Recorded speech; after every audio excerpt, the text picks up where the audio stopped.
Hey, what's up everyone? Danny and Alex. In this video, someone asked me on a YouTube channel, what's the best dumbbell strength training exercises that they can do for mixed martial arts or martial arts in general? All right, so I'm gonna show you a couple of exercises today. I'm gonna have Alex demonstrate how you can do them. And the person itself said they had a small gym at home, so I'm assuming you at least have an incline bench. So we're gonna use the bench and some dumbbells today for this workout.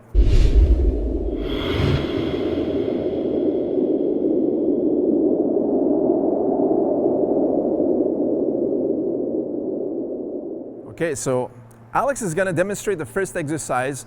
I always like to advocate pushing movements if you're a striker, such as from your profile, it looked like you're in traditional martial arts as well, including karate. So what we're going to do now is show you the first exercise I would recommend, always using dumbbells. Dumbbells, actually, it's an advantage if you only have that at home, because when you're using barbells, the thing is, you're limiting the range of motion. It's great for muscle, it's great for strength, explosivity, and whatnot, but if you want to really increase the range of motion, I always suggest going with dumbbells instead of barbells as well, all right? So the first one, usually people always go with the bench press, classic barbell exercise, but today we're going to incline our bench and we're going to use dumbbells. So two things. Number one, we're going to use a little bit more shoulders. If we go flat, you're always stressing a little bit more of your pectoral muscles. And for martial arts, we want to increase more, not just the chest size, we want to increase more the strength in our shoulders because of punching. So the first one, the incline dumbbell press, Alex is going to demonstrate a few reps. Now, without going to too many details of the execution for all the movements, guys, all I'm going to say is always bring the dumbbells at the height of the upper chest, all right? This is a good tip. And always press in line with your shoulders, all right? So as you can see, he's pressing towards the ceiling, always in a straight line, parallel to his own shoulders, all right? So that way there, he's protecting his shoulders, but we're also working the strength exercise required for the martial arts, okay? So this one is the first exercise. I call this the incline dumbbell press. Always use palm up grip like this, all right? Just like you're doing a bench press, but using the dumbbells. Now we want to focus even more on the shoulders. So this one is the seated dumbbell shoulder press, all right? So a few repetitions. Now we're just pressing the dumbbells, but imagine that there's a line right here. So you're pressing right beside your ears.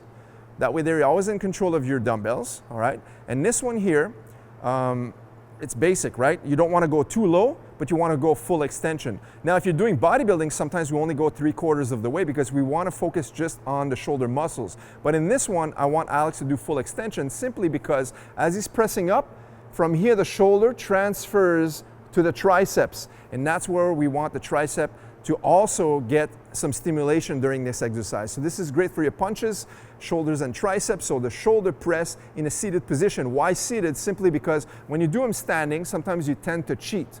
When you do them seated, you can't bounce. So that way there, it's only your shoulders and your triceps that are going to be working on the seated shoulder press.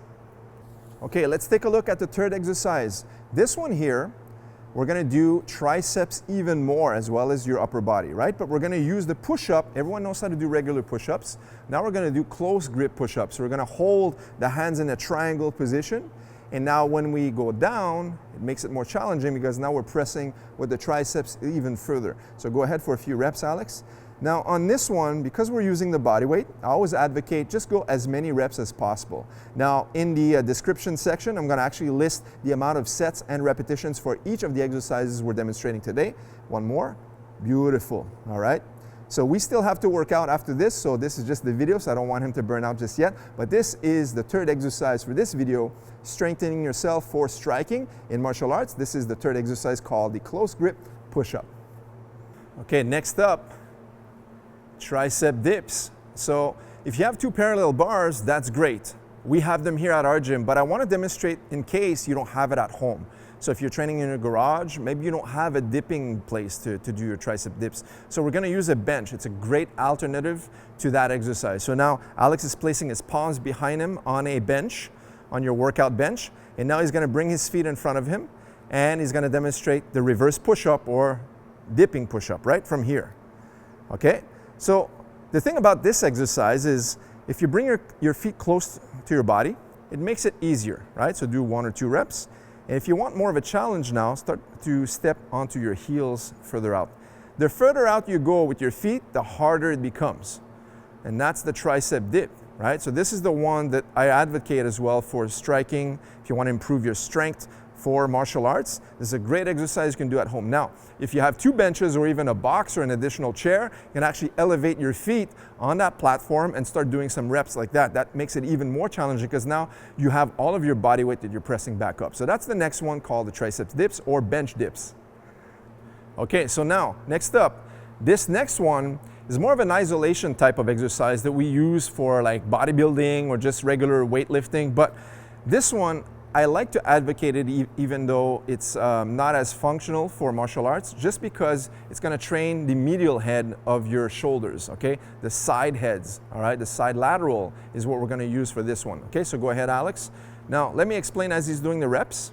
Always imagine that you're pouring a pitcher, all right? You're holding 2 pitchers, and you want to pour the water out of the pitchers when you get at the top, all right? So that means your pinky is going to lift up towards the ceiling, and you're going to bend your index finger downwards, okay? So doing these side lateral repetitions is a great exercise for your striking. Why is that? Because keeping your shoulders strong and healthy is of primary importance if you're doing any type of martial art, because there's striking involved, all right? So I always advocate this type of exercise. There's many exercises that we can do, but I just wanted to select a few exercises that you can use using only the dumbbells. Holding your dumbbells at each side, okay? He's going to step forward and do a lunge.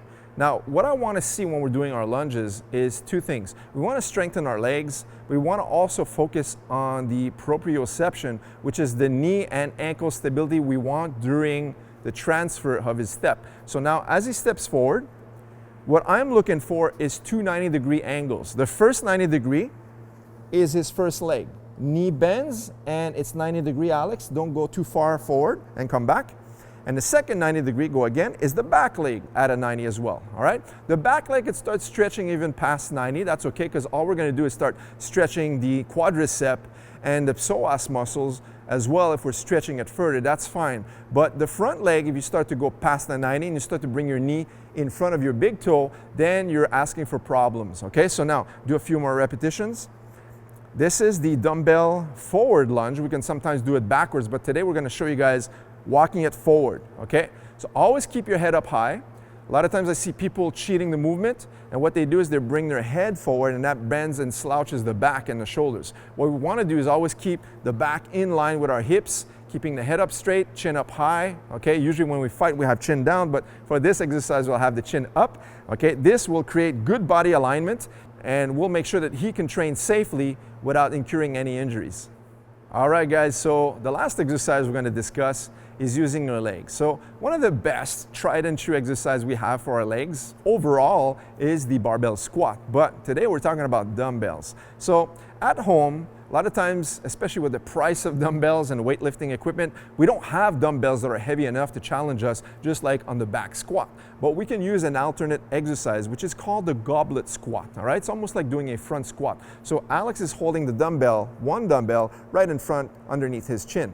And now what he's gonna do, he's gonna keep his back straight, and imagine you're sitting onto a chair. So there's an invisible chair behind him, and that's when he's going to do his squat. So go here and back up. Beautiful. Now keep going a few reps. Now one of the things we want to do is make sure that the weight of the dumbbell doesn't drag us forward, that we slouch once again. He's going to keep his head up high, and always imagine he's looking over the fence right here. And that's going to create good posture, good lower body strength in his legs, and this is called the goblet squat. All right, guys, so just to wrap things up, what we're going to do is every single exercise that we demonstrated here today, we're going to do 4 sets of each. We're going to do 12 reps, take a pause, 12 reps, take a pause. And then the 2 last sets, go a little bit heavier if you have that dumbbell, a little bit heavier, 5 or 10 pounds more, and do 10 reps, 10 reps. So that's 4 sets total, 12, 12, 10, and 10. Why do I advocate those types of reps? It's just because maybe you're not a seasoned or a long-time weightlifting practitioner. You're just someone who's starting out, and you just want to lift some weights at home because you just got some dumbbells. So by doing a little bit higher reps, like 12 and 10 rep, that way there's lower chances of injuries. Plus, I'm also assuming that your dumbbell set is not super heavy. A lot of times people only have lighter dumbbells. So of course, if you only do 5 reps, it's not going to be challenging enough. So if you're starting out, usually 10 to 12 reps is a great rep range for beginners, simply because higher reps tend to burn you out, and you become tired, and you start to slouch and cheat on the movement, then you create risk of injury. And lower reps, well, of course, if you're going too low with light weight, you're not challenging yourself enough. So right in the middle is a good point to remember 12, 12, 10, 10. I like that rep range for 4 sets. All right, guys, thanks a lot for watching our video. Once again, I hope this answered the questions of how you can strength train when you're at home using only light dumbbells as well as a bench. If you have a garage gym or a gym in your basement, these exercises for any martial artist should be used to strengthen your stuff. I always advocate pushing movement, so these exercises are going to complete the whole body workout and keep you fit for martial arts. Guys, we hope you enjoyed this video. Make sure to leave us a thumbs up, and if you haven't so already, make sure to subscribe to this channel for more content. Until next time, we'll see you guys in the next video. Take care.